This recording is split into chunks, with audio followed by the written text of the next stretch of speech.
اور توانا افراد پر مشتمل تھی۔ یہ لوگ جسمانی خوبصورتی، سرخ و سفید رنگت اور وجاہت میں اپنا ثانی نہیں رکھتے تھے۔ السلام علیکم، ویلکم مائی یوٹیوب چینل سپنوں کی دنیا میں حاضر ہوئے ہیں آپ کی خدمت میں ایک اور نیو ہسٹوریکل ویڈیو لے کے۔ آج کی جو ہماری ویڈیو کا ٹاپک ہے وہ ٹاپک ہے قوم عاد کے بارے میں۔ قوم عاد کے بارے میں جس طرح آپ لوگ جانتے ہو کہ دنیا کی سب سے طاقتور قوم کا ان کو لقب دیا گیا تھا، تو کس طرح سے اللہ تعالیٰ نے قوم عاد کو جو ہے تباہ و برباد اور غرق کیا تھا، کیا ان کی نافرمانیاں تھی، کیا وجہ تھی، تو مکمل ہسٹری ہے قوم عاد کے بارے میں۔ تو یہ میرا صرف ریئیکشن ہے، یہ جو بھی محنت ہے، جتنا بھی کریڈٹ ہے ان بھائی صاحب کا ہے۔ تو چلے جی، آپ لوگوں کو قوم عاد کی ہسٹری جاننے کے لیے قوم عاد کی جو ہے وہ یہ ویڈیو واچ کرنی پڑے گی اور آپ لوگوں کو قوم عاد کی ہسٹری کے بارے میں بتایا جائے گا۔ تو چلے جی، چلتے ہیں اپنی ویڈیو کی طرف۔ یہ 2000 BC کی بات ہے کہ جب طوفان نوح کی تباہی کے بعد اللہ تعالیٰ نے سرزمین عرب پر ایک ایسی قوم پیدا فرمائی جو دنیا میں سب سے زیادہ طاقتور، مضبوط اور توانا افراد پر مشتمل تھی۔ یہ لوگ جسمانی خوبصورتی، سرخ و سفید رنگت اور وجاہت میں اپنا ثانی نہیں رکھتے تھے۔ مال و دولت کی فراوانی، شاندار تہذیب و تمدن، شان و شوکت سمیت دنیا کی ہر نعمت اور آسائش انہیں میسر تھی۔ قرآن کریم میں ارشاد باری تعالیٰ ہے کہ ان جیسی کوئی اور قوم اور ملکوں میں پیدا نہیں کی۔ قوم عاد کے متعلق تفصیل سوائے قرآن کریم کے کسی اور مذہبی یا قدیمی تاریخی کتب میں نہیں ملتی۔ اس لیے اس قوم کی حالت کا نقشہ یا قرآن کریم کے ذریعے بن سکتا ہے یا پھر ان اثریات کے ذریعے جو محققین علم آثار نے ان کے بارے میں حاصل کی ہیں۔ مورخین لکھتے ہیں کہ عاد نام کا ایک شخص حضرت نوح کی چوتھی نسل میں ان کے بیٹے سام کی اولاد میں سے تھا۔ چنانچہ اس شخص کی اولاد اور اس کی پوری قوم عاد کے نام سے مشہور ہو گئی۔ وہ اعرابی تھے جو بہت لمبے اور مضبوط ستونوں پر قائم کردہ عالی شان محلات میں رہا کرتے تھے۔ قرآن کریم نے انہیں ارم ذات العماد یعنی ستونوں والے کے نام سے یاد کیا ہے۔ ارم ان کا بہت خوبصورت شہر تھا جس کے آثار 1984 میں خلائی شٹر چیلنجر کی مدد سے دریافت کیے گئے ہیں۔ یہ علاقہ آج کل عمان کا حصہ ہے۔ بحیرہ عرب اور بحر احمر کے درمیان عمان، حضرموت، بحرین اور مغربی یمن تک ایک وسیع صحرا ہے جسے صحرائے الاحقاف کہتے ہیں۔ یہ دنیا کے عظیم صحراؤں میں سے ایک ہے جس کا رقبہ ایک محتاط اندازے کے مطابق 65 لاکھ مربع میٹر ہے۔ اس صحرا میں سفید اور باریک ریت کے ہزاروں فٹ اونچے پہاڑ نما ٹیلے ہیں جہاں کوئی بھی چیز پھینکی جائے تو منٹوں میں غائب ہو جاتی ہے۔ کسی زمانے میں یہ دنیا کا سرسبز و شاداب علاقہ تھا اور وہاں یہ قوم عاد آباد تھی۔ آج یہ بھیانک صحرا اللہ تعالیٰ کی کھلی نشانیوں میں سے ایک اور اہل زمین کے لیے جائے۔ تو یہ دیکھیں، یہ قوم عاد کی جو ہسٹری ہمیں بتا رہے ہیں، تو کس طرح سے یہ قوم عاد بسی، کیا طریقہ کار ہے قوم عاد کا، کس طرح سے یہ برباد ہوئے، کس طرح سے یہ غرق ہوئے۔ تو چلے دیکھتے ہیں آگے۔ عبرت ہے۔ قرآن کریم میں ارشاد باری تعالیٰ ہے کہ وہ ارم جو ستونوں والے تھے جن کی مانند کوئی قوم ملکوں میں پیدا نہیں کی گئی۔ بعض مفسرین نے لکھا ہے کہ ارم عاد کے دادا کا نام تھا، جیسا کہ ان کے شجرہ نسب میں بیان کیا گیا تھا۔ ڈاکٹر اسرار احمد تحریر فرماتے ہیں کہ عام مورخین کا خیال ہے کہ ارم قوم عاد کے شاہی خاندان کا لقب تھا۔ حالیہ دور میں ایک شہر کے جو زیر زمین آثار دریافت ہوئے ہیں ان سے پتہ چلتا ہے کہ اس شہر کے فصیل پر 30 ستون یا مینار بنائے گئے تھے۔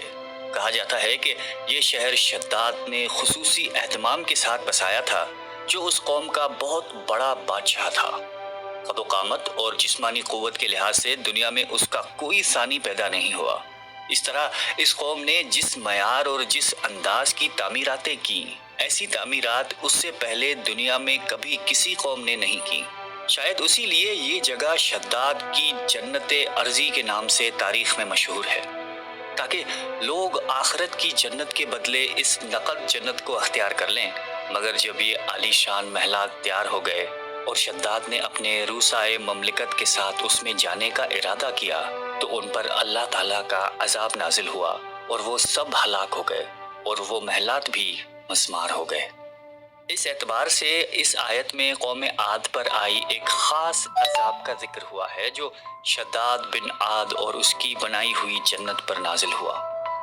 ایک اور روایت کے مطابق عاد کے بیٹے شداد نے جب جنت کے نام اور خصوصیات سے متعلق سنا تو اس نے زمین پر ایسی ہی جنت بنانے کا ارادہ کیا اور عدن کے کسی صحرا میں تعمیرات کا کام شروع کر دیا اور مسلسل 300 برس کی شب و روز کی محنت کے بعد دنیا میں ایک خوبصورت جنت بنا دی جس میں شاندار محلات بھی تھے اور نہریں اور آبشار بھی۔ شداد کی عمر 900 سال ہو چکی تھی۔ ایک دن اس نے قوم عاد کے لوگوں کو جنت کے دیدار کی دعوت دی۔ وقت مقررہ پر وہ اپنے لوگوں کے ساتھ جنت کی جانب روانہ ہوا۔ ابھی شہر ارم کے عالی شان دروازے کے قریب ہی پہنچا تھا کہ رب ذوالجلال کے عذاب نے آ گھیرا۔ یوں شداد اپنی جنت کے ساتھ زمین میں ہی زندہ دفن ہو گیا۔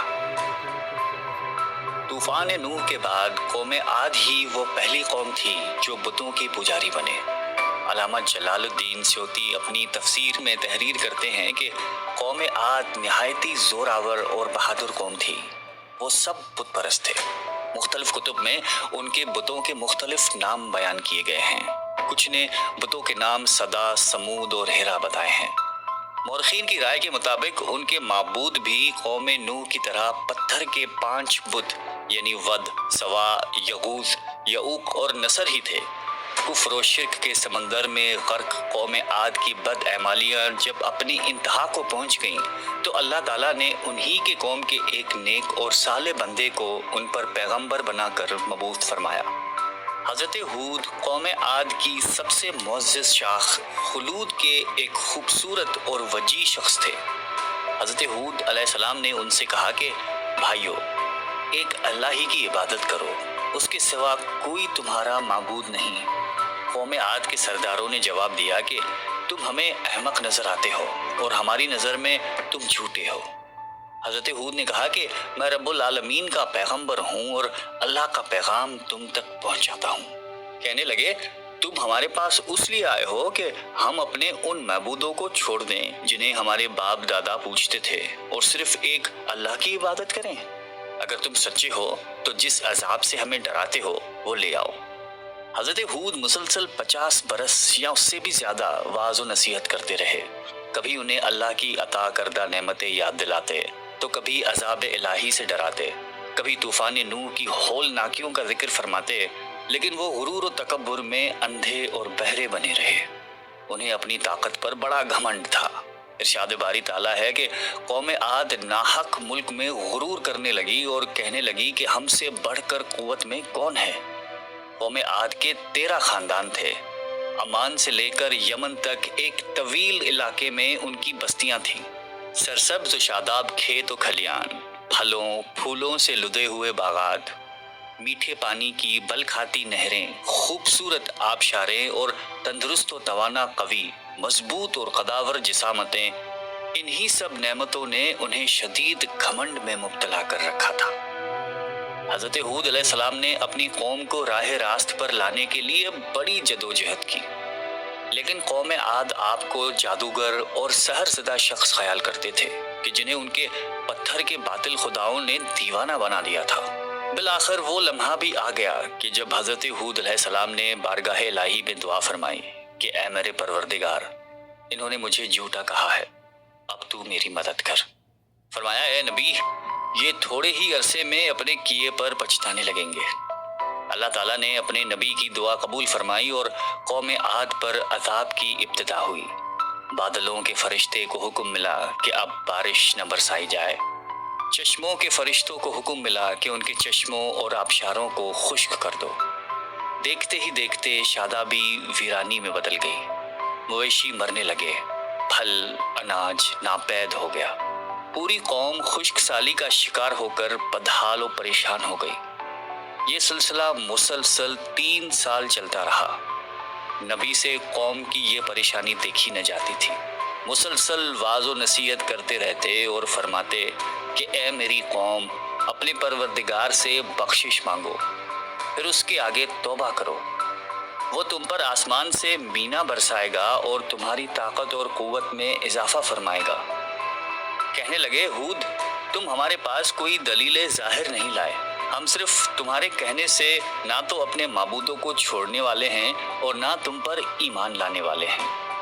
ہم تو یہ سمجھتے ہیں کہ ہمارے کسی معبود نے تمہیں آسیب زدہ کر کے دیوانہ کر دیا ہے۔ اس زمانے میں یہ دستور تھا کہ قوموں کو جب کوئی مشکل آ گھیرتی تو وہ بیت اللہ شریف جا کر اللہ کے آگے آہوازاری کرتے اور ان کی مشکل رفع ہو جاتی۔ یعنی کافر قومیں بھی اس حقیقت کو تسلیم کرتی تھیں کہ اس ارض و سما کی مالک ایک لافانی قوت موجود ہے۔ چنانچہ قوم عاد کے 70 سرکردہ افراد مکہ مکرمہ پہنچے، جہاں معاویہ بن بکر کی حکومت تھی۔ معاویہ کی ماں کا تعلق قوم عاد سے تھا۔ معاویہ نے ان کی خوب آؤبھگت کی۔ وہ لوگ 1 ماہ تک وہاں رہے اور بارش کے لیے دعائیں مانگتے رہے۔ دعا کروانے والے سردار کا نام قیل بن عنبر تھا۔ اللہ تعالیٰ نے ان پر 3 رنگوں کے بادل بھیج دیے، سفید، سرخ اور سیاہ۔ پھر آسمان سے ندا آئی کہ ان میں سے ایک کو منتخب کر لو۔ قیل نے سیاہ بادل کو پسند کر لیا کیونکہ وہ خوب بارش برسانے والا تھا۔ پھر ندا آئی کہ تو نے ہلاکت اور تباہی کو پسند کر لیا ہے۔ چنانچہ اللہ تعالیٰ نے سیاہ بادلوں کو قوم عاد کی جانب ہانک دیا، جسے دیکھ کر پوری قوم خوشی کے شادیانے بجانے لگے۔ ارشاد باری تعالیٰ ہے کہ جب انہوں نے اس عذاب کو دیکھا جو بادل کی صورت میں ان کے میدانوں کی طرف آ رہا تھا تو کہنے لگے یہ تو بادل ہے جو ہم پر برس کر رہے گا۔ تو اللہ تعالیٰ نے فرمایا نہیں، بلکہ یہ وہ چیز ہے جس کے لیے تم جلدی کرتے تھے، یعنی آندھی جس میں درد دینے والا عذاب بھرا ہوا ہے۔ یہ ہر چیز کو اپنے پروردگار کے حکم سے تباہ کیے دیتی ہے۔ گناہگار لوگوں کو ہم اسی طرح سزا دیا کرتے ہیں۔ اللہ تعالیٰ نے یہ عذاب 7 رات اور 8 دنوں تک مسلسل جاری رکھا۔ اس آندھی نے کسی جاندار کو زندہ نہیں چھوڑا۔ غاروں، پہاڑوں، گھروں، محلات اور قلعوں کے اندر سب کو فنا کر ڈالا۔ حضرت ابن عمر رضی اللہ تعالیٰ عنہ سے مروی ہے کہ آپ علیہ السلام نے فرمایا کہ وہ آندھی جس کے ذریعے قوم عاد ہلاک ہو گئی تھی، اللہ تعالیٰ نے ان کے اوپر صرف انگوٹھی جتنی جگہ کی مثل ہوا کھولی تھی۔ اللہ تعالیٰ نے اس خوفناک آندھی سے حضرت ہود علیہ السلام اور ان کے ساتھیوں کو محفوظ رکھا۔ ایک مرتبہ حضرت عائشہ صدیقہ رضی اللہ تعالیٰ عنہا نے آپ علیہ السلام سے دریافت کیا کہ یا رسول اللہ، لوگ تو بادل دیکھ کر خوش ہوتے ہیں کہ اب بارش ہوگی، لیکن آپ کے چہرے مبارک پر تشویش کے آثار نظر آتے ہیں۔ آپ علیہ السلام نے فرمایا کہ عائشہ، اس بات کی کیا ضمانت ہے کہ اس بادل میں عذاب نہیں ہوگا، جبکہ قوم عاد ہوا کے عذاب سے ہلاک کر دی گئی تھی۔ اس قوم نے بھی بادل دیکھ کر کہا تھا کہ یہ بادل ہے جو ہم پر بارش برسائے گا۔ پروردگار عالم نے قرآن کریم میں قوموں کی تباہی کے جو واقعات فرمائے ہیں، ان کا اصل مقصد یہی ہے کہ امت مسلمہ ان سے سبق حاصل کرے۔ اللہ نے قوم عاد کو طاقت و قوت، مال و دولت، شان و شوکت سمیت دنیا کی ہر نعمت عطا فرمائی، لیکن جب اس نے نافرمانی کی اور اپنے نبی کی بات ماننے سے بار بار انکار کیا تو اللہ تعالیٰ نے اسے نیست و نابود کر دیا۔ ہم سب کو بھی انفرادی اور اجتماعی طور پر اپنے روزمرہ کے معاملات کا جائزہ لیتے رہنا چاہیے کہ کہیں ہم جان بوجھ کر یا انجانے میں اللہ اور اس کے نبی علیہ السلام کی نافرمانی کے مرتکب تو نہیں ہو رہے۔ آئیے ہم سب دعا کرتے ہیں کہ اللہ تعالیٰ ہم سب کو قلب سلیم عطا فرمائے اور قرآن اور حدیث پہ چلنے کی توفیق عطا فرمائے، آمین۔ تو جی ناظرین، یہ تھی آج کی ہماری جو ویڈیو قوم عاد کے بارے میں۔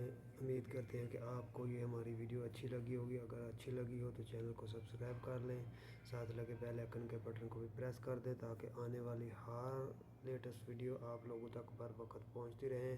اپنی دعاؤں میں یاد رکھیں، جہاں بھی رہیں خوش رہیں۔ مجھے دیں اجازت، اللہ حافظ۔